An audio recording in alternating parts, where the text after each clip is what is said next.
जैसे कि दिन ब दिन बढ़ते केसेस सामने आ रहे हैं, इसी तरह से ब्लैकमेलिंग नंबर 1 पर है। अदील आता जाता रहा, अदील घर का बेती बनता रहा। कितना अरसा अदील के साथ आपकी सलाम दुआ रही? तकरीबन साल रहा था। उसके बाद क्या वजूहात ऐसी आई कि आपको निकाह करना पड़ गया? मिस ये कुछ तस्वीरें रख के मुझे ब्लैकमेल करता था। जो रिक्शा ड्राइवर और कार ड्राइवर था उनको ऐड करके इसने स्टेटस पे लगा दी, उन्होंने लेके मेरे घर में भेज दी। फैमिली वाले भी नहीं मुझे मिलते और मेरे हस्बैंड ने भी मुझे डिवोर्स दे दी। मुझसे पैसे भी खाए हैं, मेरी जिंदगी तबाह कर दी। मैं इसकी हामला थी, इसने अपनी बेटी को अपने हाथों से ही मार दिया। मेरा बेटा भी इन लोगों की मारे खाता है, मेंटली टॉर्चर होता रहता है। उसने अपनी स्टडी छोड़ दी है, वो अब जॉब कर रहा है। अच्छा देखेगी ਉਹ ਤਸਵੀਰਾਂ ਤੇਰਾ ਭਰਾ ਉਮਰ ਦੇਖੇਗਾ ਜੇ ਤੂੰ ਬਹੁਤੇ ਟੱਪ ਨਹੀਂ ਪਈ ਹੈ ਫਿਰ ਤੇਰਾ ਮਾਮੂ ਬੀਟਾ ਦੇਖੇਗਾ ਫਿਰ ਤੇਰੀ ਮਾਂ ਦੇਖੇਗੀ ਫਿਰ ਤੇਰੇ ਕੋਲ ਜੋ ਹੁੰਦਾ ਤੂੰ ਕਰ ਮੇਰੇ ਕੋਲ जो होएगा मैं कर लांगा। अस्सलाम वालेकुम जी, वॉइस ऑफ पाकिस्तान के साथ मैं हूं आपकी मेज़बान मरियम इकराम। जी नाज़रीन, जैसे कि दिन ब दिन बढ़ते केसेस सामने आ रहे हैं, इसी तरह से ब्लैकमेलिंग नंबर 1 पर है। किसी तरह से भी किसी लड़की या लड़के को ब्लैकमेल करना जो है बासानी लोगों ने अपना मशगला बना लिया है और इसकी सज़ा क्या है ये सब जानते हैं, मगर सज़ा क्यों नहीं मिलती ये भी नहीं पता किसी को। इसी तरह से आज हमारे साथ मौजूद हैं कंवल शहजादी, जिनकी उम्र 30 साल से ज़ायद है। शादी पहली जो थी उसमें से 14 साल का बच्चा है और शादी टूटने की वजह ये बनी कि किसी शख्स ने इनकी तस्वीरें उतारी और तस्वीरें जो हैं वो व्हाट्सअप स्टेटस और बाकी जगहों पर लगाई, जिसकी वजह से इनके घर वालों से झगड़ा हुआ और डाइवोर्स हो गई। तो FIA में जाने के बाद उसी शख्स ने, ब्लैकमेलर ने इनसे निकाह किया। निकाह के बाद क्या मामलात पेश आए ये जानते हैं। कंवल शहजादी हमारे साथ मौजूद हैं इनसे। अस्सलाम वालेकुम। वालेकुम सलाम। कंवल, आपकी पहली शादी कब हुई थी? काफ़ी अर्सा हो गया, 14-15 साल हो गए हैं। मेरे 3 बच्चे थे, तो इसकी मेरी टिकटॉक पे बात हुई थी। मेरे हस्बैंड थे, थोड़ी सी मामूली झगड़ा था, हम सेपरेट रह रहे थे। अक्सर झगड़े होते रहते हैं, सुलह सफाइयाँ होती रहती थी। तो इस दफ़ा अदील ने मैंने ना कुछ एक लहंगे का स्टेटस लगाया था, इस पे टिकटॉक पे वीडियो लगाई थी। अदील की मेरी वहाँ पे बात हुई थी, तो अदील से कपड़ों का लेन देन शुरू हो गया। अदील आता जाता रहा, अदील घर का बेती बनता रहा। और मुझे अदील ब्लैकमेलर होने के साथ साथ बाय प्रोफेशन क्या था, कारोबार क्या था? वो नहीं मुझे पता। खुद ही कह रहा था कि मैं भी कपड़े का काम करता हूँ, पर मुझे उसका पूरी डिटेल नहीं पता थी। तो कितना अरसा अदील के साथ आपकी सलाम दुआ रही? तकरीबन साल रहा था। उसके बाद क्या वजूहात ऐसी आई कि आपको निकाह करना पड़ गया? मिस ये कुछ तस्वीरें रख के मुझे ब्लैकमेल करता था। इसने मेरे से ना बाहर जाने के लिए 7 लाख रुपया लिया था।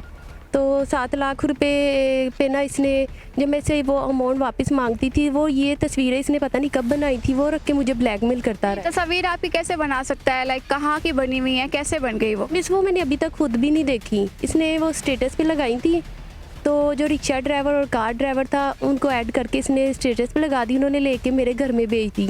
जहाँ पे मेरे फैमिली वाले भी नहीं मुझे मिलते, उन्होंने भी मुझे अपनी इज्जत की खातिर छोड़ दिया और मेरे हस्बैंड ने भी मुझे डिवोर्स दे दी तस्वीर की वजह से। हाँ जी। अदील के साथ ऐसा कैसा गहरा ताल्लुक था आपका कि वो आपके घर में कमरे में रह रहा था?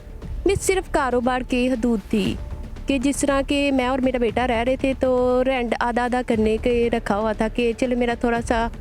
हाँ जी। तो 3 बच्चे थे, अभी एक बच्चा आपके पास, 2 बच्चे कहाँ गए? वो मेरे हस्बैंड के पास है। एक बच्चा आपके पास? हाँ जी। उसके बाद ऐसा क्या हुआ, लाइक आपने निकाह क्यों किया उससे? मिस मैं FIA में जाने लगी थी, इसके वॉइस मैसेज, इसकी चीज़ें लेके, जो जिन चीज़ों पे ये मुझे ब्लैकमेल कर रहा था। क्या ब्लैकमेलिंग थी? आपको क्या कहता था? कह रहा था कि तुमने मुझसे वो बाहर जाने वाले पैसे मांगे ना, तो मैंने कुछ तस्वीरें बनाई हुई हैं, मैंने वो यूट्यूब पे अपलोड कर देनी है। मिस इन चीज़ों को रख के इन लोगों ने मुझे बहुत मेंटली टॉर्चर भी किया है।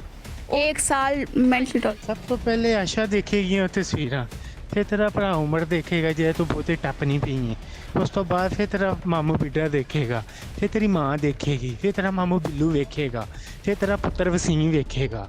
ਇਸ ਗੱਲ ਤੇ ਆਈ ਹੈ ਨਾ, ਫਿਰ ਸਾਰੇ ਵੇਖਣਗੇ ਹੁਣ ਤੂੰ ਕਰ ਫਿਰ ਤੇਰੇ ਕੋਲ ਜੋ ਹੁੰਦਾ ਤੂੰ ਕਰ ਮੇਰੇ ਕੋਲ ਜੋ ਹੋਏਗਾ ਮੈਂ ਕਰ ਲਾਂਗਾ। ਜਿੱਥੇ ਤੱਕ ਤੇਰੀ ਦੌੜ ਤੂੰ ਭੱਜ ਤੇ ਜਿੱਥੇ तक मेरी दौड़ होगी मैं भजागा, मैं उदों भजागा ਜਦੋਂ तू कोई हरकत करेंगी। मुझसे पैसे भी खाए हैं, मेरी ज़िंदगी तबाह कर दी, आने वाली ज़िंदगी भी तबाह हो चुकी है मेरी। मैंने इस पे भरोसा किया था, इसने कहा कि कुरान पाक पकड़ लेता हूँ तो इस पे ईमान है तो मुझसे निकाह कर लो, सब कुछ भूल जाओ। मिस मेरा तो ईमान था, मैंने कुरान पाक को देखा, मैंने निकाह कर लिया। इन लोगों के दिल में क्या था वो मुझे नहीं पता। उसके बाद मतलब क्या मामला पेश है? उसके बाद ये निकाह करके अपने घर चला गया। कभी कभार अपने घर वालों से चोरी मिलने आता होता था। खर्चा वगैरह कुछ ऐसा नहीं, कोई बोझ नहीं इसने मेरा उठाया हुआ। फिर उसके बाद मैं इसकी हामला थी, इसने अपनी बेटी को अपने हाथों से ही मार दिया कि जब इन लोगों को पता चला कि बेटी है, इसने अपने हाथों से ही अपनी बेटी को मार दिया। तो उसकी फैमिली में से कोई नहीं आया, लाइक गवाह कौन थे? इसकी फैमिली से कोई नहीं था, पर इसकी फैमिली को पूरी डिटेल पता थी। इसके घर वालों को, इसके माँ बाप को, ये 2 दफ़ा इसके माँ बाप मेरे घर में भी आए हैं इसी सिलसिले में। इनको पूरा सब कुछ पता था। इन्होंने ये सब कुछ बड़ी प्लानिंग से किया है और मुझे इनकी प्लानिंग नहीं पता थी। तो गवाह कौन कौन थे? वो इसी के ही थे, मेरी तरफ से कोई नहीं था।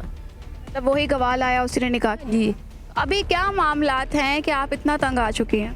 मिस, मुझसे ये डेली मार कुटाई, धमकियाँ देना, क्योंकि पैसे तो इन लोगों ने खा लिए। इन लोगों ने मेरी ज़िंदगी भी तबाह कर दी। अब इन लोगों ने निकाह में 5 लाख हक महल लिखा हुआ है। उनको ये है कि वो भी ना देना पड़े और ये हमारी जान छोड़ दे।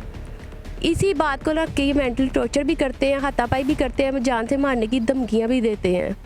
अभी तक अदील की फैमिली में सिर्फ फादर और मदर ही है? हाँ जी, उसके अलावा किसी से नहीं मिली। उनके घर 2 दफ़ा गई हूँ, जब से निकाह हुआ है ना 2-3 दफ़ा गई हूँ, पर इसकी फैमिली से मिली हूँ। तो बाकी ये है कि इसके माँ बाप इसका साथ दे रहे हैं इसके हर गलत काम में। तो निकाह को कितना अरसा हो गया? 1.5 साल हो गया है। 1.5 साल से आप ये सब बर्दाश्त कर रही हो, तो वो मासूम 14 साल का बच्चा कहाँ पर? वो मेरे साथ ही है। ये भी, मेरा बेटा भी इन लोगों की मारे खाता है, मेंटली टॉर्चर होता रहता है। उसने अपनी स्टडी छोड़ दी है, वो अब जॉब कर रहा है। आपको संभालने के लिए? जी बिल्कुल इसी तरह। आगे आप क्या चाहती हैं? क्योंकि इज़्ज़त आपकी नीलाम कर दी, सड़कों पे वो आपको ले आया, ख़ानदान आपका छुड़वा दिया। अब आगे क्या चाहती हैं आप? मिस, मैं चाहती हूँ ऐसे लोगों को ना सख्त से सख्त सज़ा दी जाए, ताकि आगे किसी औरत की ज़िंदगी ख़राब ना हो। अदील नामी शख्स की जो उम्र है वो कितनी है? मिस, वो अपने मुंह से तो 28 साल कह रहा, आगे का पता नहीं है मुझे। आपने निकाह करने से पहले कोई फैमिली बैकग्राउंड नहीं देखा था? नहीं मिस, मुझे नहीं पता था। इसके माँ बाप मिलने आए थे 2 दफ़ा, उसके अलावा मुझे कुछ भी नहीं पता था। अब आप उसके ज़ाती घर से कितना दूर घर है आपका? मिस, वो कोट पिंडी दास का रहायशी है और मैं ये गुलबर्ग की थी। अब मैं अपने हालातों की वजह से ये शादरा एरिया में रह रही हूँ, क्योंकि मैं रेंट अफोर्ड नहीं कर सक रही थी गुलबर्ग का। मतलब वो दूसरे शहर से आता है आपसे मिलने? मिस, अब तो नहीं आता। अब तो मारने, जान से मारने की धमकियाँ दी जाती हैं। जब से मैंने एनी का शो किया ना, तब से मुझे धमकियाँ काफ़ी मिल रही हैं। आपको ये मीडिया पे आने के बाद खुद की सिक्योरिटी के लिए क्या कर रही हैं आप? मिस, मैंने शादरे थाने में FIR तो दर्ज करवाई है कि अगर मुझे कुछ होता है तो ये लोग जिम्मेदार है, क्योंकि मिस ये सरेआम मुझे धमकियाँ दे रहे हैं। अब सब तो पहले आशा देखेगी ਉਹ ਤਸਵੀਰਾਂ, ਫਿਰ ਤੇਰਾ ਭਰਾ ਉਮਰ ਦੇਖੇਗਾ ਜੇ ਤੂੰ ਬਹੁਤੇ ਟੱਪ ਨਹੀਂ ਪਈ ਹੈ। ਉਸ ਤੋਂ ਬਾਅਦ ਫਿਰ ਤੇਰਾ ਮਾਮੂ ਬਿੱਡਾ ਦੇਖੇਗਾ, ਫਿਰ ਤੇਰੀ ਮਾਂ ਦੇਖੇਗੀ, ਫਿਰ ਤੇਰਾ ਮਾਮੂ ਬਿੱਲੂ ਵੇਖੇਗਾ, ਫਿਰ ਤੇਰਾ ਪੁੱਤਰ ਵਸੀਮ ਵੇਖੇਗਾ। ਇਸ ਗੱਲ ਤੇ ਆਈ ਹੈ ਨਾ, ਫਿਰ ਸਾਰੇ ਵੇਖਣਗੇ। ਹੁਣ ਤੂੰ ਕਰ, ਫਿਰ ਤੇਰੇ ਕੋਲ ਜੋ ਹੁੰਦਾ ਤੂੰ ਕਰ, ਮੇਰੇ ਕੋਲ ਜੋ ਹੋਏਗਾ ਮੈਂ ਕਰ ਲਾਂਗਾ।